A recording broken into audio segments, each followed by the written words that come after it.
मैं तो हैरान हूं कि जिस प्रकार की प्रतिक्रिया डीएमके के नेतृत्व की स्टालिन जी की आ रही है इस विषय पर, क्या डीएमके के सांसदों ने और डीएमके के नेताओं ने कच्चातीवू का विषय भारत सरकार के साथ पिछले कुछ वर्षों में महीनों में नहीं उठाया क्या?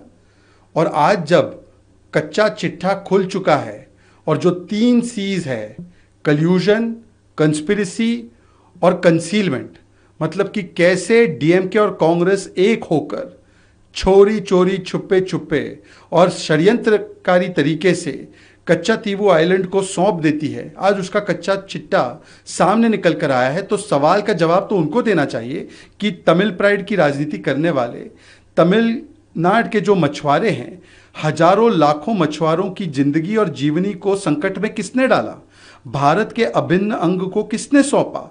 और ये पॉलिटिक्स ऑफ फैमिली फर्स्ट जो हमेशा नेशन फर्स्ट पर भारी पड़ जाती है, उसके चक्कर में क्या ये नहीं किया गया? आज तो तथ्य और दस्तावेज बताते हैं कि नेहरू जी ने 1960 में लीगल हिस्टोरिकल एविडेंस के खिलाफ जाकर कहा कि ये कच्चातीवू आइलैंड जो है, टापू जो है, इसकी कोई अहमियत ही नहीं है, ये तो केवल एक जमीन का टुकड़ा है, दे दो। इसकी ही देखा देखी आपने अक्साई चीन के विषय में देखा होगा कि नेहरू जी ने इसी प्रकार की भूमिका रखी थी। तो आज सवाल यह बनता है कि कांग्रेस डिड इट पर डीएमके हिड इट, क्योंकि डीएमके की सरकार थी, उनको पूरी तरह से जानकारी दी गई थी केंद्र की तरफ से, 1 साल पहले से उनको ये जानकारी थी। और डीएमके की सरकार और करुणानिधि जी की सरकार के तथ्यों से और तर्कों दस्तावेजों से बाहर निकल कर आया है कि उन्होंने कहा कि मैं पब्लिक रिएक्शन को बहुत लो रख दूंगा इस पूरे विषय पे, मतलब मैं इसको छिपा दूंगा। तो आज जो ये छिपाने की और षड्यंत्र करने की राजनीति की गई है, उस पर जवाब देना चाहिए, क्योंकि आज भी कांग्रेस और डीएमके भारत की सार्वभौमिकता, भारत की अखंडता पर सवाल चिन्ह खड़े करती है। चाहे राहुल गांधी हो जो कहते देश ही नहीं है भारत, चाहे ए राजा हो जो कहते कि भारत के टुकड़े हो जाने चाहिए, आज भी उनकी राजनीति इसी प्रकार की है। और कांग्रेस का लंबा चरित्र रहा है, पीओके, अक्साई चीन, कोको आइलैंड, हर जगह भारत की जो टेरिटोरियल इंटेग्रिटी और सॉवरेनिटी को कॉम्प्रोमाइज करना और नेशनल सिक्योरिटी को कॉम्प्रोमाइज करना, ये कांग्रेस डीएमके का चरित्र बन चुका है। इसके लिए उनको जवाब देना चाहिए।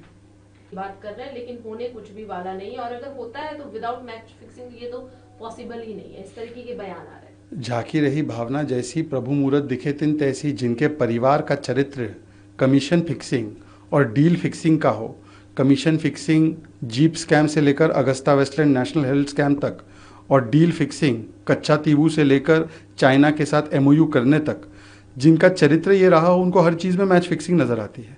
पर चुनाव जब वो तेलंगाना में जीतते हैं तब वो मैच फिक्सिंग नहीं होता, कोर्ट में कोई केस जीतता जाते हैं तब वो मैच फिक्सिंग नहीं होता।